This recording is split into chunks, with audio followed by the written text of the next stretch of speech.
Game time, we diving deep. From the stairs to the play, no time for sleep. Below the surface, we're working, we set the scene. Who's your host? Scott Levine. Below the surface.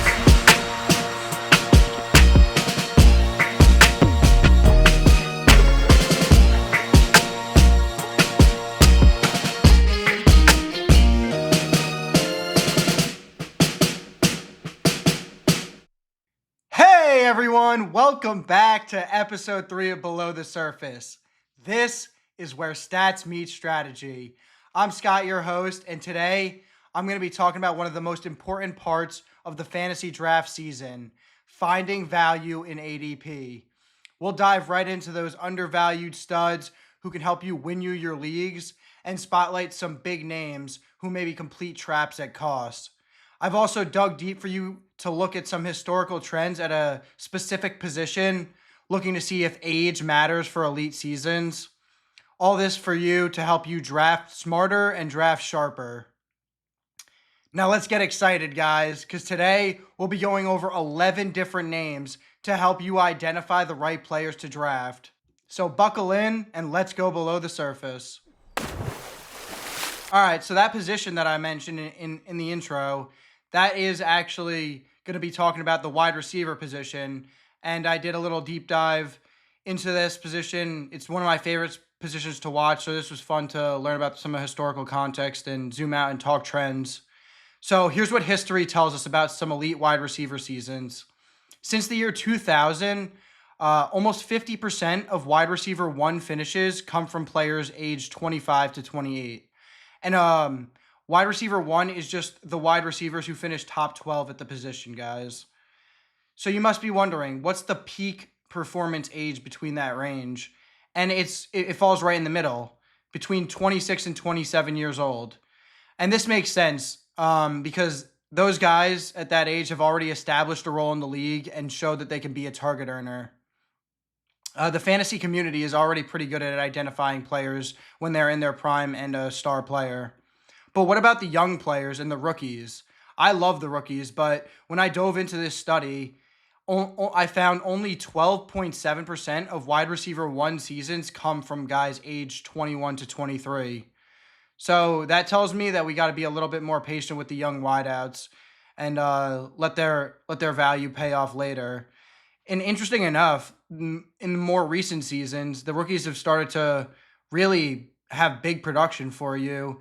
Just last year, 2 rookies, Brian Thomas Jr. and Malik Neighbors, were able to post top 12 seasons in fantasy points at the wide receiver spot. And then before that, Justin Jefferson and Jamar Chase were both able to do that in their rookie years. And those two in particular started to push rookies up the boards. And we saw a rookie go in the first round at the wide receiver position, which I haven't seen in like my entire life. It was top 4 draft pick last year, Marvin Harrison Jr. being drafted at the 1-2 turn. And he was largely considered a bust for his fantasy draft spot, not really paying off, despite having a decent season for a rookie, but not up to his standards. Regardless, rookies and younger players can have stretches of weeks with wide receiver 1 level production, so hang on to them or trade for them in season if they haven't broken out yet. Also, for guys over the age of 30, I went below the surface and I dove deep into some guys dating back all the way to 2007, and there's just been one wide receiver over the age of 30 to post an elite wide receiver 1 scoring season. And what I mean by an elite season is just any wide receiver to score over the 19.5 points per game threshold in PPR leagues.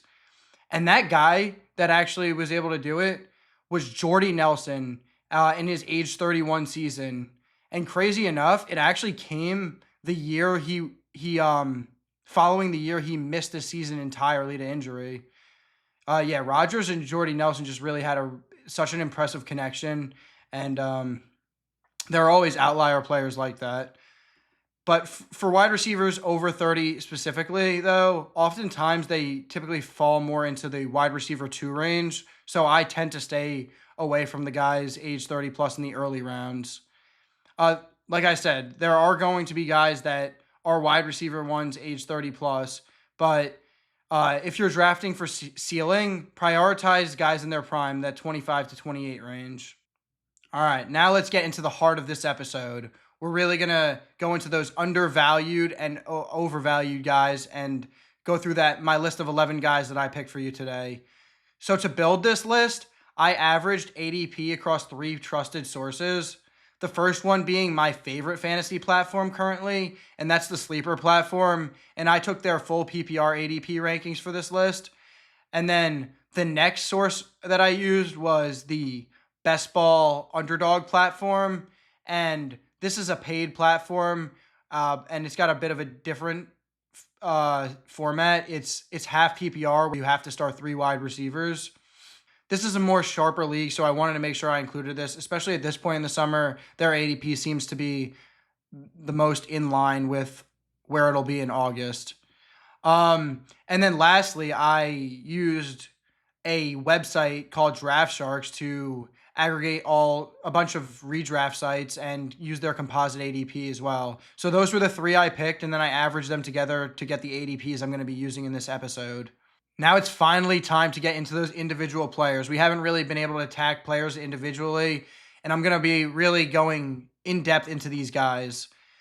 So let's start out with our submerged steals and talk about a few players who are going way later than they should be. The first guy is a wide receiver, which I feel is very apropos, seeing that we just did the little wide receiver breakdown in our first segment. And the first player is Chris Olave from the New Orleans Saints, going off the board at wide receiver 31 to 35 range, ADP about pick 68 going in round 6. Now, Chris Olave going outside the top 30 receivers, that just seems completely disrespectful to the kid. Let's set the record straight on Chris Olave. When he's healthy, he earns elite target volume and produces with it. And across his first 3 NFL seasons, he's averaged a 25% target share and 2.21 yards per route run, which are top tier efficiency numbers, especially for someone who's played on a shaky Saints offense who hasn't been able to do much winning since he's been drafted there. And then for Chris Olave specifically, on a 17-game pace, he averages about 130 targets per season, which is way more than enough to smash his current wide receiver 31 to 35 ADP, especially considering his ability to stretch all areas of the field and how good he is at route running. In fact, he's in my research on him, I found that his PFF receiving grade was over 81 in every single season he's played, which is just such a mark of consistency and high-end play. But yeah, why is he going so late? The real reason is concussions. They're his real red flag. He has a bunch documented, including the most recent one that ended his 2024 season completely. And then players with that kind of history are more likely to miss extended time, especially if they get any more head injuries. So the risk is real, but it's also the reason that you can get him so cheap. And there's also upside with the Saints coaching change. They fired their head coach, Dennis Allen, last year mid-season and elevated their special teams coach for an interim role, Coach Rizzi. And then they let him go at the end of the season. And following the Super Bowl, they stole away from Super Bowl champion, the Philadelphia Eagles offensive coordinator, Kellen Moore. And now he's getting his opportunity to get his first head coaching position. And funny enough, guys, it's actually with Brandon Staley, who he worked under as a coordinator, and Brandon Staley was the head coach, and now it's flipped in New Orleans. So new head coach Kellen Moore, yeah, he's a great offensive mind. And under his offenses, slot receivers over the last 3 years have averaged between 15 points and 21.5 points per game for PPR leagues. And for Chris Olave, he actually has better efficiency from the slot than he does out wide. Meanwhile, his teammate Rashid Shaheed, he's better out wide than he is in the slot. Funny enough, they're both coming off injury too. So we'll see how Kellen Moore is able to use those numbers and see if he can get Olave in those more high value slot role, move him around the field and get him into those high earning target roles. So you're getting a great wide receiver who's the wide receiver 1 for his team, who's been an efficient player throughout his career. Seems like he's going in a wide receiver friendly scheme. And you can get him as your wide receiver 3 or 4. And at that price, that could be your league winning upside. So draft him where he goes. The next guy is another wide receiver, and that's wide receiver DJ Moore from the Chicago Bears. Currently going off the board at wide receiver 22, ADP at pick 44, which is round 4. And look, I get why people are hesitant about Moore's year coming off a frustrating season with the Bears last season. It seemed like they were broken last year, and he looked visibly upset at times with their play callers. And not only that, both of their offensive coordinator and head coach got fired. That's Shane Waldron and Matt Eberflus. And it was really not a good year for them. They had very high hopes going into last year, and they severely underperformed. But now, Ben Johnson's in town, and I think he changes everything. Ben Johnson builds his offense around efficiency. He uses misdirection, and he likes to create easy wins for his playmakers, which is exactly the kind of system I think DJ Moore can thrive in. He's still the wide receiver 1 for this team. I know there's a lot of people out there that are really high on the Rome Odunze year 2 breakout, but he's still only 28 years old, squarely in his prime, and the Bears just gave him a fat contract last offseason. They're committed to him. It's the same GM that gave him that's still here now. And yeah, Ben Johnson came in and wanted to revamp the offense his way. So in the draft this offseason, he added major weapons to the offense. He drafted with a top 10 pick, Colston Loveland, who was actually my tight end 1 in the class. I had him over Tyler Warren, and a lot of analysts coming into draft day were Warren guys. So I was happy to see him go first. He deserved it. He was a great player. Not that I hate Warren, but Colston Loveland's going to be great. And then they also, in round 2, draft another pass catcher, Missouri superstar, sophomore breakout. He had a bit of a dip last year, but he and fell out of the first round. But Luther Burden, a 5-star prospect, and a guy that you can move around the field. And then they also still have Rome Odunze, like I mentioned. But the truth is, I think those pass catchers added this draft are more of a message towards Rome Odunze than they are to DJ Moore. The Bears are paying DJ Moore like he's the guy, and he's still the most trusted and most experienced option in the passing game. And speaking of that, let's talk the roles that these pass catchers might have. Last year, Rome Odunze had a higher ADOT, which is the average depth of target, and he's more of a contested catch guy. And with a higher ADOT, it's hard to be more consistent in fantasy, just getting those targets down the field. I don't know if that's just Shane Waldron and Johnson wants to change that, but he was winning down the field with his size, not his separation. And last year, Caleb Williams and Rome Odunze weren't able to develop that rookie connection, and there was actually many uncatchable targets for him, and they weren't able to click up much. If they do hit the touchdown upside, he'll be solid, but he's going to be more of a boom-bust play, I think, this season. But DJ Moore, he's going to be schemed open through Johnson's creative play designs, guys. I think he's going to be able to move him around and get him schemed up like he did with Amon-Ra in Detroit. In fact, DJ Moore has actually played almost 75% of his routes outside over the last 3 seasons. But in Ben Johnson's offense, he might be better suited moving around into the slot, and because he's the closest thing they have to a guy to play the Amon-Ra St. Brown role.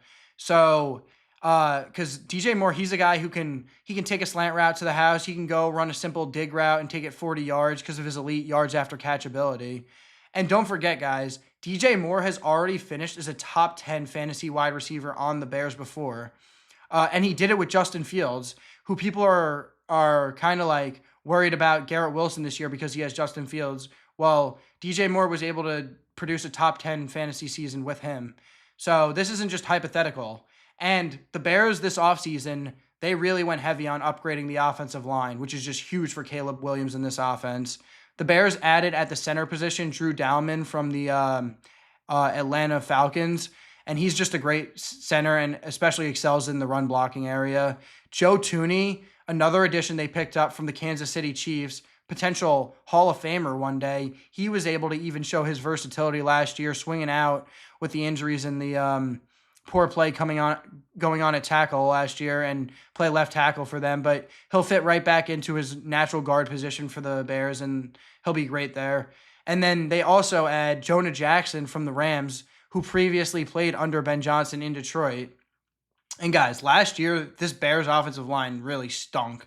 It was really ugly for the Bears. Last year, they gave up the most sacks and most unblocked pressures. Now that protection should be night and day difference. And that should lead to longer drives or more efficient drives and more red zone trips. And that should lead to more fantasy points as a whole for the entire offense.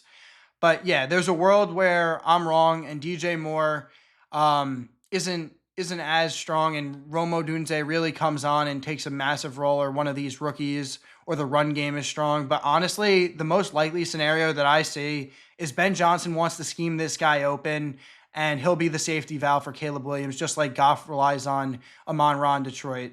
So at his wide receiver 22 price, that's just a smash all day. And this next guy is another receiver, and it's actually the last wide receiver in our submerged steals category, and that's Rashad Bateman of the Baltimore Ravens. He's going around wide receiver 55 to 61 range, ADP of 133, around round 12. He actually had the biggest gap in difference when I was doing the averages, and he's the furthest guy down the boards in drafts right now, going in the wide receiver 60 range. And honestly, I love that price. It means we're getting some great upside for free at the back end of drafts. And here's why I think Rashad Bateman can be more than just a dart throw and a back end bench guy. Bateman has what I'd call some contingent value. If anything happens to guys like with injuries, especially a guy like Derrick Henry, to make the offense shift even more pass heavy, which they've been doing, they've started to climb more towards league average under Monken, then Bateman's role could really explode. And remember, guys, Todd Monken, the offensive coordinator who's been there for the last 2 years, Lamar has actually increased his pass attempts under him in back-to-back seasons and had the most pass attempts in his career under him, going from 457 attempts his first year under Monken to 474 last year. And then under Monken's scheme, Lamar also posted career highs in passing yards and passing touchdowns while improving his completion percentage. That's just so impressive, Lamar, to throw more times and still be more accurate as you go up in attempts. Hats off to you, kid. And if they can keep that shift going with the passing volume and just be completely at league average, that's going to really help guys like Bateman and Flowers, and even the tight ends Andrews and Likely. I also really dug deep into the big plays, the deep downfield plays that Rashad Bateman was making last year. And what he was able to do last year was actually really special stuff.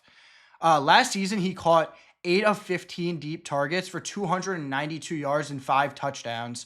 That was tied for second most deep touchdowns in football. He also had a 36.7 average depth of target on his deep balls, which was ranked number 1 among wide receivers with at least 15 deep targets. He also gained 10 plus receiving yards on almost 70% of his receptions and 15 plus on over half of all catches he had all year. Both of those stats are second best in categories among all wide receivers. What this means is Rashad Bateman is a legitimate field stretcher and a big play machine. He also finished this season with 9 touchdown grabs on just 67 targets, which is insane efficiency. And then on top of that, he was doing it on 16.8 yards per catch. So a knack for scoring and getting those yards down the field, getting open. Even in that limited usage, the 67 targets usage, he was just able to be Lamar's go-to end zone threat. So why is he going so late? Well, we got to be real about his volatility. Bateman has a high rate of top 12 fantasy finishes, but he's also finished outside the top 48 wide receivers in over half of his career games. So that makes him a tougher start in redraft leagues, but it also makes him a great pick for a best ball. Or even he's a solid late round bench stash with a solid breakout potential. And to dive deep into Bateman's history, he was a first round pick for this team back in 2021. And after battling injuries early in his career, he finally showed out in his contract year last season. The Ravens rewarded him with an extension, so they clearly believe in this guy going forward, and he's part of their plans.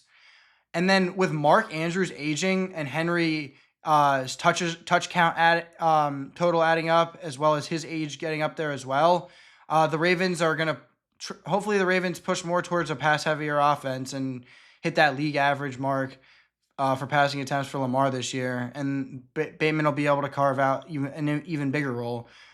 He's an injury away from being a definite starter, and he's already a weekly flex with upside who costs absolutely nothing. All right, now let's jump around a little into our next position and change it up. Finally, switching it up. We're gonna go over all positions in this episode today, so stay tuned and wait to hear about those other positions. This next position is a running back position, and our first player at the running back position that we're going to talk about is Tony Pollard from the Tennessee Titans, going at running back 28, currently ADP of 76, around round 7 pick. So yeah, let's go into Tony Pollard and why I think he's being completely overlooked in drafts right now. Going at RB28 is basically his floor. There's way more upside baked into this situation than most people realize. The Titans just drafted Cam Ward, first overall pick out of Miami, who just had a phenomenal year, led the FBS in touchdowns, and really showed out. And they also invested heavily in their offensive line. So no one really is baking in the scenario where Cam Ward is actually good, it seems. If Ward hits and the Tennessee offense scores more points or is just more productive than we're expecting, then most players on the Titans are going to outdo their ADP. But even if Cam Ward does struggle early on or throughout the entirety of the season, that likely will lead to more passing game work for the running backs. And Tony Pollard, he's seen 45 plus targets in each of the last 4 seasons. And let's not forget, Tony Pollard's going to be the starter this year. Even if you like Tajay Spears, which I do, and you like him this season or long term, Pollard should be locked into the early down work this year. And he should keep that starting spot for the remainder of the season. I have him projected to see around 230 carries and 50 plus targets, which is plenty of volume for an RB2 season. For context on Tony Pollard, the last time he finished at this price, he was RB28 in just 15 games, and that was 4 years ago when he was still splitting time with Ezekiel Elliott. Since then, he's finished higher than that every single season. The current version of Pollard we see now is a proven 3-down contributor, and he's in a situation where Tennessee either surprises us or they're down so much that they're having to pass more to their running backs, and he's going to be more involved that way. Either way, he's undervalued to me, and getting him in round 7, he can be your RB2 or your RB3, and you can start him from the beginning of the season. And I think he's a guy you can rely on early on. I don't think he'll let you down, guys. Now let's jump around a little bit to our next position. I told you guys we're going to cover them all. And this next position is a tight end, and this is the tight end Dalton Kincaid from the Buffalo Bills. And currently he's going off the board at tight end 12 to 14 range, ADP of 120, which is round 10. And look, I get it with Dalton Kincaid as well. He burned a lot of people last year. He was actually getting drafted in the 4th or 5th round of most leagues last year, and people thought he was really going to break out into the upper echelon of tight ends. But yeah, that just didn't happen. Injuries really derailed his year. Now most people are just really out on Dalton Kincaid. But I want to zoom out for a second. Kincaid actually really flashed his upside when the Bills first drafted for him. This is a first-round draft pick for the Buffalo Bills out of Utah, and he was known for being a red zone target and a big slot receiver. He was not just a traditional tight end, not really a big blocking guy. In fact, he's not a good blocker at all. But here's the thing, guys. Despite having a bad year last year, tight ends typically take a little bit longer to break out, and year 3 can be a breakout year for tight ends. Tight ends take time, and Kincaid dealt with injury, so I think he's still right on schedule. Now let's get into the Bills pass catcher and the situation the Bills got heading into this season. We're going to start with Khalil Shakir, who really emerged for them as their best target earner, but he's more of a role player guy still to me, and not a guy who's going to be an alpha level guy and command that 25% target share. And then they also have rookie from last year, Keon Coleman, heading into year 2. He got banged up last year and was in and out of the lineup, but he showed flashes throughout last season. However, he's not much of a target earner, like a high volume target earner either. He's more of a downfield threat and a red zone threat. So we'll see if he can expand on that role. And they did have a few guys depart from last year. So that leaves Josh Allen needing a safety blanket over the middle of the field. And I think that's going to be Dalton Kincaid this year. Josh Allen's shown the ability to throw for the yards and the touchdowns that we need for fantasy. We've seen him hit the 4,000-yard total, and we've seen him hit 35-plus passing touchdown seasons multiple times. But over these last year and a half, the offense definitely has shifted under new offensive coordinator Joe Brady. Allen didn't even hit 4,000 passing yards last season. But if we can see that shift just a little bit back, Allen's going to need someone he can trust over the middle and in the red zone, and I think Kincaid can be that guy. So, to be fair, there are still some concerns about Dalton Kincaid. Let's go a little deeper. Last year, Dalton Kincaid rotated a lot with Dawson Knox. If we ignore the games Kincaid missed, the games that him and Knox played together, Kincaid played 451 snaps to Knox's 426. And in 12 personnel, it was usually those two tight ends out on the field.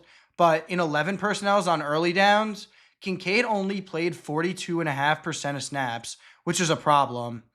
For tight ends in fantasy, we really want to see our tight ends on the field at least 50% of those early down snaps in 11 personnel, or else you're basically just a part-time player on the offense.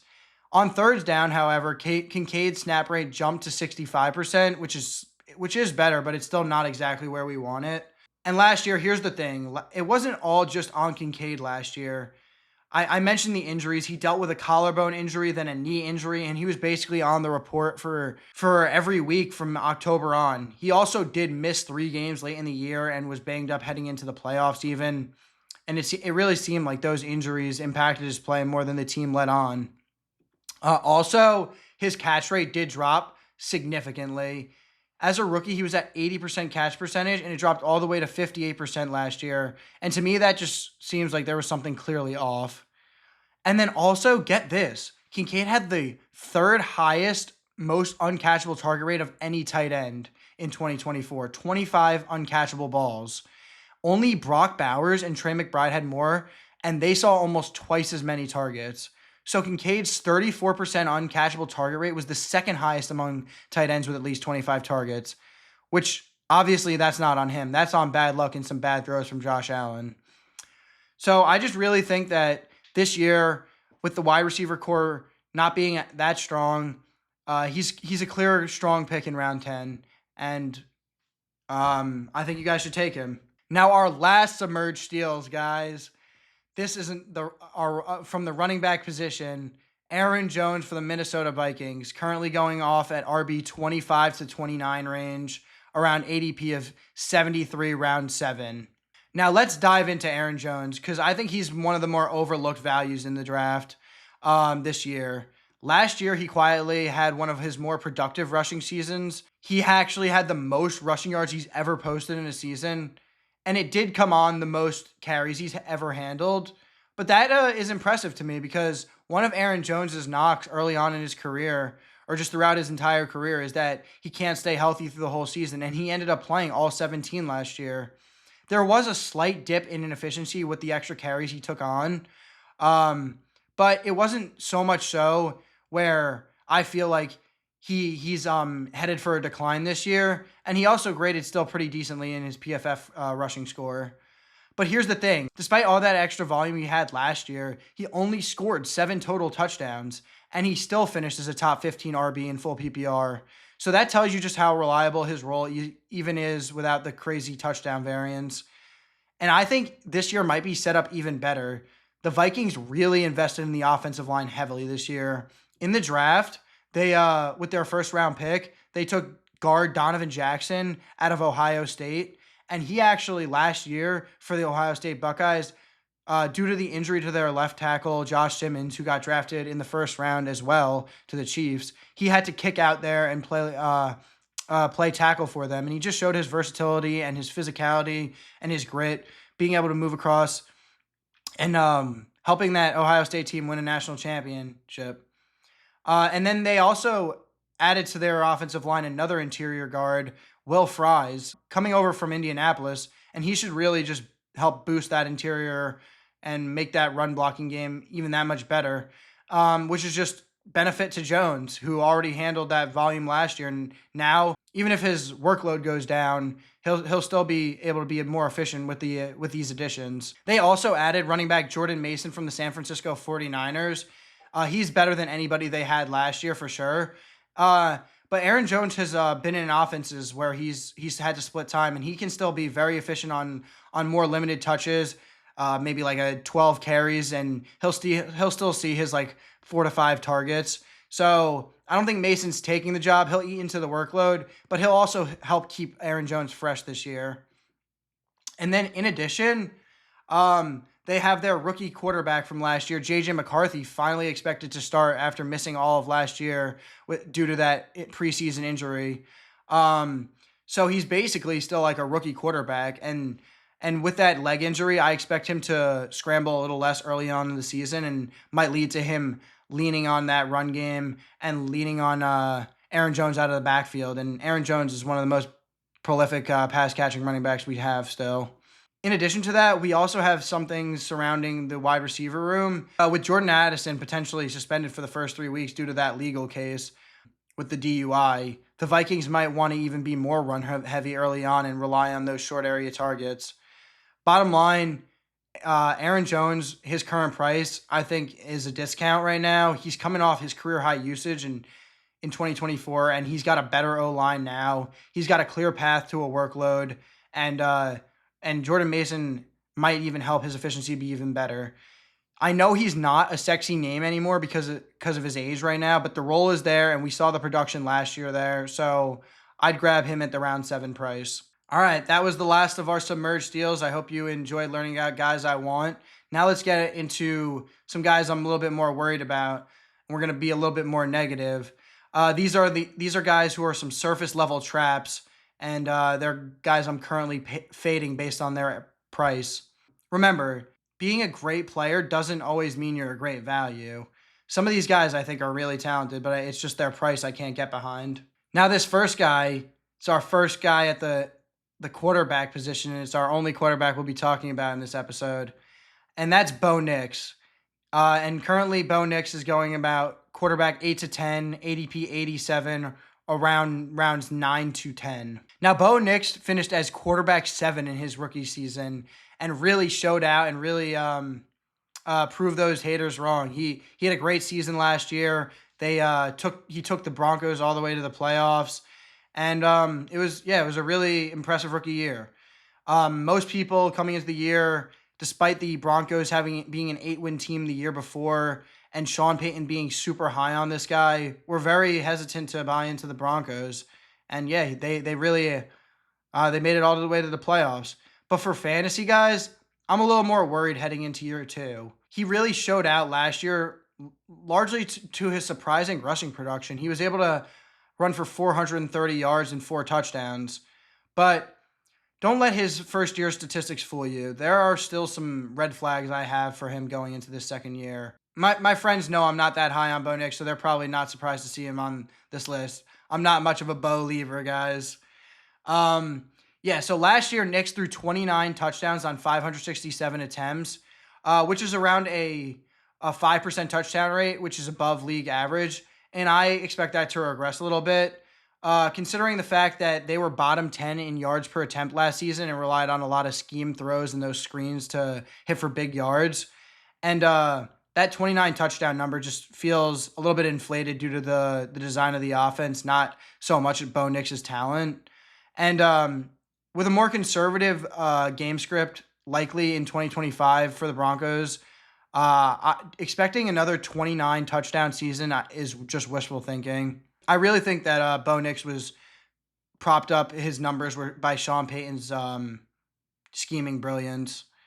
And as a prospect coming in, he was known for like taking advantage of Oregon's scheme and really utilizing that short game. I'm just not expecting him to have that really solid season that pushes him inside the top 10 quarterbacks despite finishing as the QB 7 last year. And a major reason for that, guys, is Sean Payton has quietly built a top-tier defense for this team. They have Pat Surtain, who's fresh off his first Defensive Player of the Year campaign. And then in addition to that, in the first round, they go out and draft cornerback Jahdae Barron, who's such a versatile playmaker to pair alongside Surtain. And this defense is just a great unit in general. So I think they're going to be in some lower scoring games, which might mean it'll lead to some slower paced games and lower scoring games. I don't think that this Denver team is going to need to air it out. They're going to be able to lean into that ball control, clock management, and fewer shootouts just means fewer opportunities for Knicks to run up those fantasy points.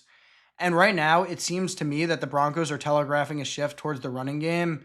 Um, in this draft and in the offseason, they drafted running back RJ Harvey out of UCF. He's a fifth-year guy, converted quarterback to running back, and in his final 2 years at UCF, he posted incredible production, 1,400 yards back-to-back seasons, great efficiency. He has got elite burst, and behind this strong O-line, he'll be able to find some good holes.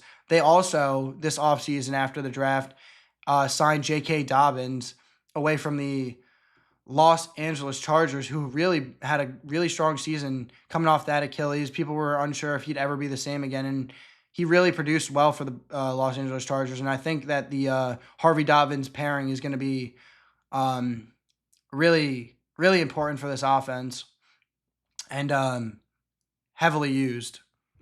And about that O-line, last year they were top 11 in run blocking and first in pass blocking per PFF.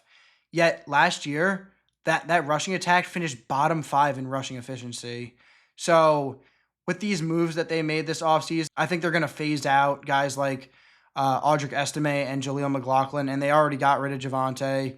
So I think Peyton is expecting that to correct this season. I think he's expecting the Harvey Dobbins backfield to anchor down this offense and have Knicks be more of a game manager this season, not that fantasy centerpiece that we're hoping for. Also, in addition, the wide receiver room outside of Cortland Sutton, this wide receiver room isn't that special. It wasn't special much last year. It's got a lot of unproven guys, some rookies and second-year guys, and a lot of guys that are specialized in their specific roles. Screens, short area, and they did add Evan Ingram from the Jacksonville Jaguars, who was coming off an injury, but for the Jaguars was a pretty productive player for them. Just not a big touchdown earner and more of a dump off merchant. He's not really going to push the ball downfield. So no real elite separators on this team. I don't think these weapons still like completely elevate Knicks, and it honestly seems that they're going to head more towards that rushing attack. But this year in fantasy, you're paying for last year's stat line with Bo Nix, and I'm forecasting that he takes a step backwards. His rushing upside was really a pleasant surprise, but I don't know how sticky it'll be. And as I said, I think there's going to be a regression in touchdowns due to the philosophy and the defense and the scheming. So just less volume and less upside. And at ADP of 87, you're drafting Knicks what feels like his ceiling. And in reality, I feel like he is more of a QB 15 to QB 19 range. So I probably won't be drafting much Bo Nix this fantasy season. Now, this next player is probably the most polarizing player on the entire list, and that is running back Christian McCaffrey from the San Francisco 49ers. Currently going off the board at RB 4 to 5, ADP of 11.5, which is rounds 1 to 2, that back end turn. So let's talk about CMC. He is a special player and maybe a Hall of Famer one day, but in 2025 redraft, I think you're drafting him at his ceiling and not his floor. This year, there's real risk this season that doesn't go as smoothly as his last healthy year. And so here's why I'm fading him at his current ADP. The 49ers offseason, Deebo Samuel gone, traded to the Washington. Brandon Ayuk, he's banged up right now, and there's a real chance he misses the first 5 or so weeks. And he's also like kind of beefing with Shanahan, and they don't seem on great terms for some reason. They also have Ricky Pearsall, their first round pick from last year. He missed most of last year due to being shot in the chest, literally, and also was dealing with a little bit of injuries too. But he seems like he could be a promising player, and I like the player. They also have currently Jawan Jennings, after asking for a bit of a soft trade request or a contract a bump. He's like almost like the wide receiver 1 right now, so he has a bit of leverage, so I get it, but just a lot going on with them. And They still do have George Kittle, of course, but he's also getting up there. This clearly isn't the Super Bowl team. We remember that team had a peak Debo, a healthy Ayuk, peak Kittle, peak McCaffrey, and now these guys are all older and Ayuk's coming off injury. Also, last year, without all that talent there in his arsenal, Brock Purdy, the quarterback, he regressed across the board. He had fewer touchdowns, more picks. He was just less efficient. And now, heading into 2025, this offense just kind of feels really thin and risky and a little bit vulnerable this year. With all those guys missing and the injuries coming into this year, it might mean some stacked boxes for Christian McCaffrey earlier in the year. And he might have to take on a higher touch load because of all those injuries. So we might see some wear and tear early. We don't really have to worry much about the 49ers run blocking, except for the reliance on 36-year-old superstar Trent Williams, who's been playing through injuries every now and then the last few seasons. And when he does miss time, the offensive efficiency definitely sees a dip. But nonetheless, it's still a solid unit. But Christian McCaffrey, at his price, he really needs that elite efficiency and not just the volume anymore. And we can't forget about the injuries. Just last season, he had to go all the way to Germany, dealing with that Achilles issue, and get those platelets-rich plasma injections, the PRP shots. And it literally seemed like it jumped from one leg to the next like a fungus, and he had to get those shots in both legs. And this is going to be like something that he's going to have to manage now for the rest of his career. So that's tough. And in addition, he also sustained a late season knee injury, and that really sucked because it shut down the entire rest of his season after finally getting back. And now Christian McCaffrey's at almost 2,000 career touches in his career in the NFL at the age of 29. So it's not just like, can he stay healthy anymore? It's, can he stay at peak Christian McCaffrey healthy? And that's just a really big ask at this stage in his career. Remember, guys, we've seen RBs just drop off like flies, even for the elite ones. Guys like Todd Gurley, Le'Veon Bell, I know he missed a year and that sat out a year, and then David Johnson, those guys were just such elite backs, and it felt like it just went so fast for them. Also this year, for the more touches early on in the season, the 49ers no longer have Jordan Mason as that backfield buffer. And then, so yeah, if he's forced into that massive workload early, I'm just worried he can get that early season injury. And yeah, of course, we know that Christian McCaffrey, when he stays healthy, he's finished top 5 in all of his prime healthy seasons. Even the years that he's come off injury, he still finishes top 5. But this year, you're not getting a discount at all at his price, and you're still having to pay those top 12 pick prices. And I think you're just kind of blindly hoping that he stays healthy for the end of the season. And yeah, if he does make it through the season, he'll definitely pay off because of his receiving role. But the margin of error is just so thin. You're betting on great health, elite efficiency, and a 29-year-old back to avoid that age cliff that we've seen other running backs before him fall off. I know he's a superstar, but time comes for everyone. And for me, he's just a really hard player to click. The next guy really hurt my heart to put on the surface level trap section, and that's rookie running back Ashton Jeanty for the Las Vegas Raiders. Currently going RB45 as well, ADP of 11.9, right around that 1-2 turn. Yeah, and him and Christian McCaffrey currently like flip flop a lot in these different formats. But let's be clear about Ashton Jeanty. I love Ashton Jeanty, I really do. He's explosive. He's so versatile. He's a guy actually who's been on my watch list before his junior season. I was really impressed by his sophomore year, and then man, did he impress that junior year, taking the Boise State team all the way to the college football playoffs and just having a Heisman level campaign. What he did was like Barry Sanders-esque. And shout out to him. That was such a fun season to watch. His runs, his highlight tape, just electric.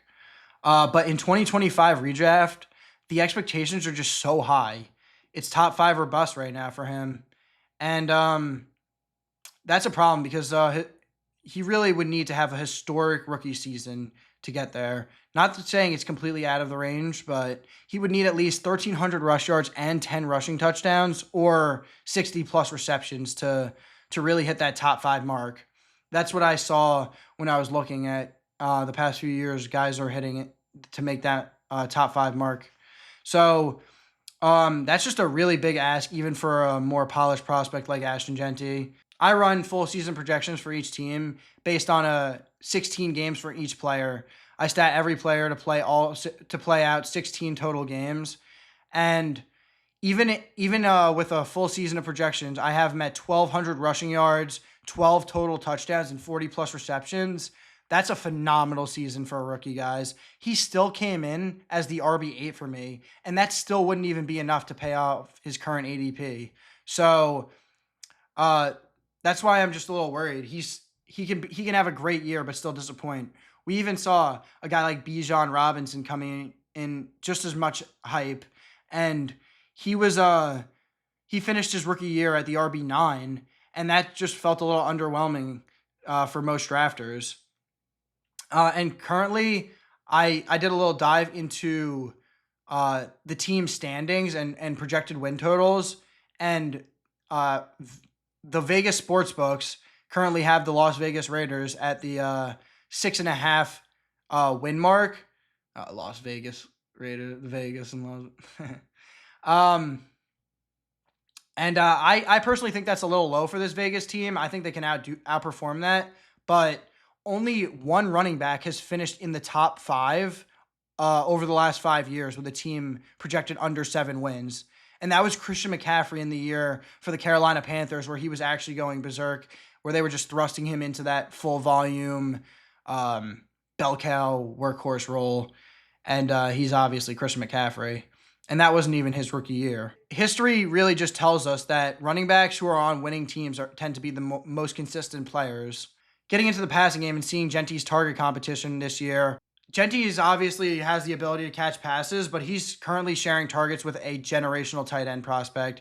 Last season, Brock Bowers had the most targets and receptions for the tight end rookie ever. And with a quarterback upgrade, Geno Smith coming over from the Seattle Seahawks, I think that he's in line for another great season. And then they also have Jacoby Myers, who's just a known quantity in the league and it has such a safe target floor. So he'll have a role in this offense. And then not only that, they along with their draft pick of Genty, they draft multiple athletic rookie wide receivers. Rookie in the second round, Jack Besh out of TCU, who brings that gritty yak ability. And then they also draft Dante Thornton Jr. out of Tennessee, who he's really got that 4.3 speed. He's a real specimen of a player. He's not quite like the finesse moves, and which is why he dropped and like a real route running superstar, but he'll be able to stretch the defense for this team and should get on the field. And like I said, Geno Smith is an upgrade, but he's still a guy who's never top 30 passing touchdowns in his career. So this offense just might not generate enough scoring finishes to fuel the top 5 RB finish. I have to talk about the O-line when I'm talking about the running back position. And this Raiders O-line ranked just 20th in run blocking per PFF last year. And they didn't really do much to address the O-line. They picked up in the draft Charles Grant, who I like, but he's not really going to move the needle his rookie year. And so this Raiders offensive line is probably going to hold Genty back from reaching that top tier. They literally have no offensive lineman that has ever received a PFF run block rate over 80 in a season in their entire career. So, yeah, Genty can mask some of those deficiencies with his elite burst and contact balance, but not being behind an elite run blocking line, I don't think he'll be guaranteed 80 plus targets, which would hit that crazy receiving volume that would lead to a potential top 5 finish at the position. And I don't think that the Raiders are going to be a top 10 scoring offense this year. So I don't love his price. I think he's better off suited if he drops behind a guy like Devon Achane, who I'm really high on. So at his price, it's not, it doesn't feel like a great click, especially in round one. Although I do love the player, and I think he should have some great weeks this year. Now, this next player, he's a wide receiver from the Green Bay Packers, and that's Jaden Reed. Currently going wide receiver 42 to 47, ADP of 89, which is around round 9 to 10.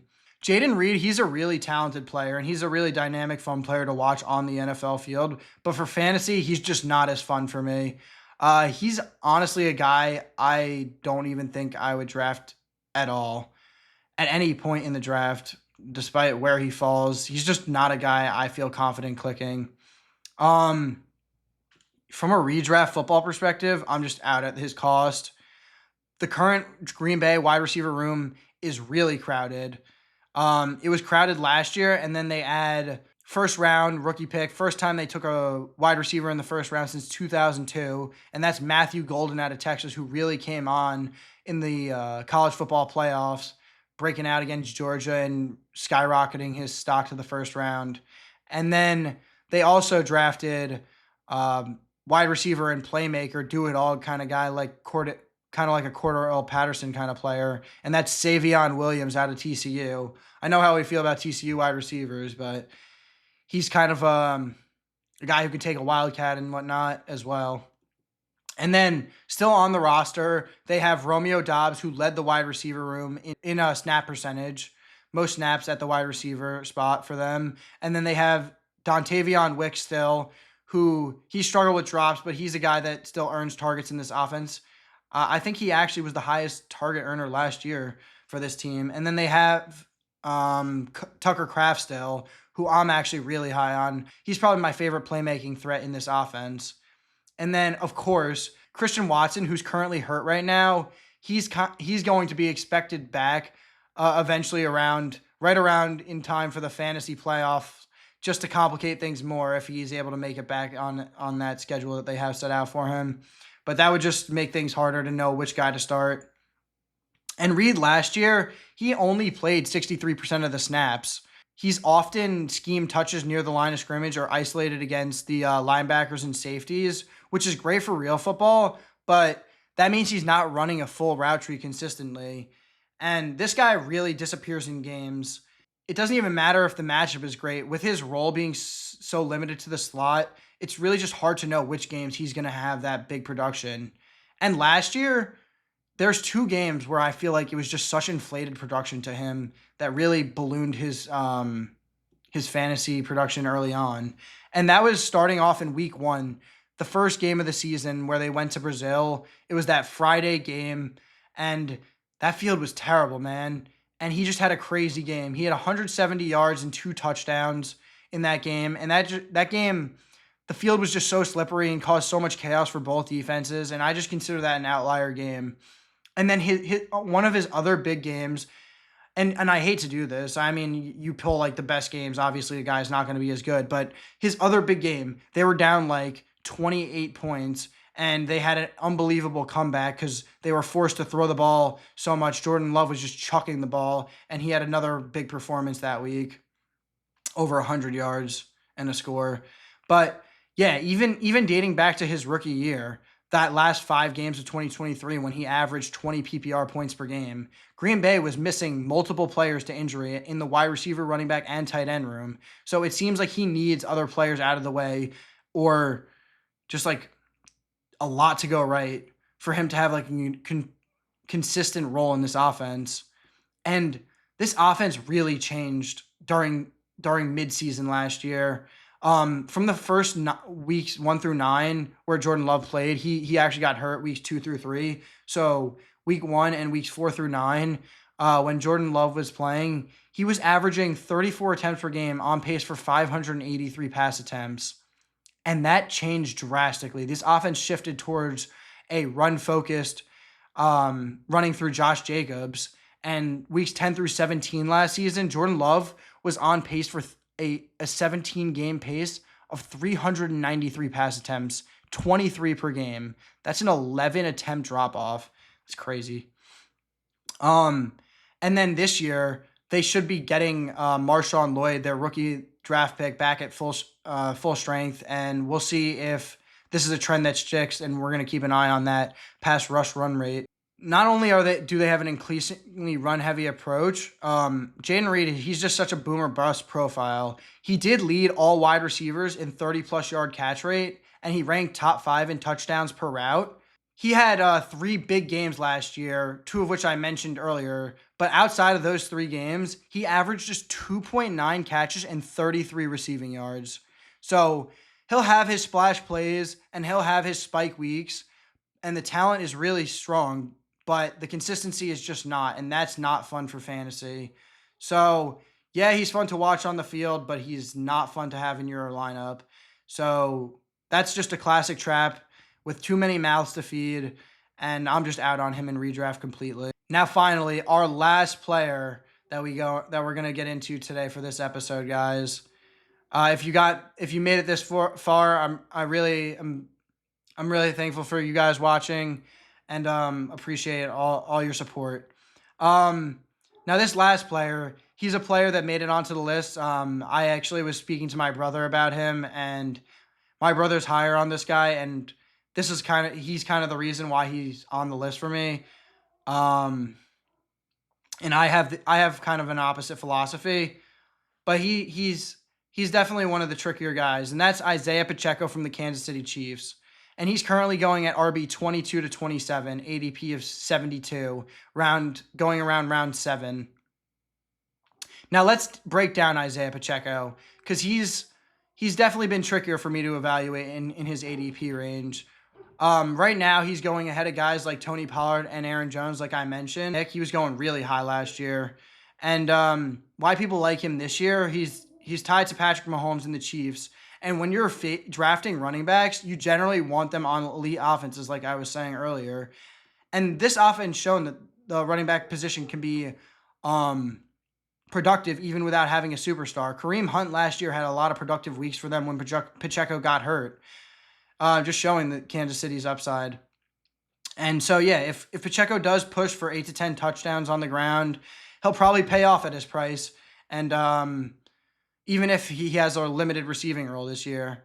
So I get his upside argument, but here's why I'm more cautious. And it really stems from his injury last year, the guys they brought in this offseason to make his role a little bit more uncertain.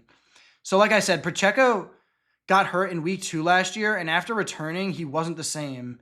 The Kansas City Chiefs noticed that as well, and they ended up splitting the workload with him in the playoffs when they finally brought him back.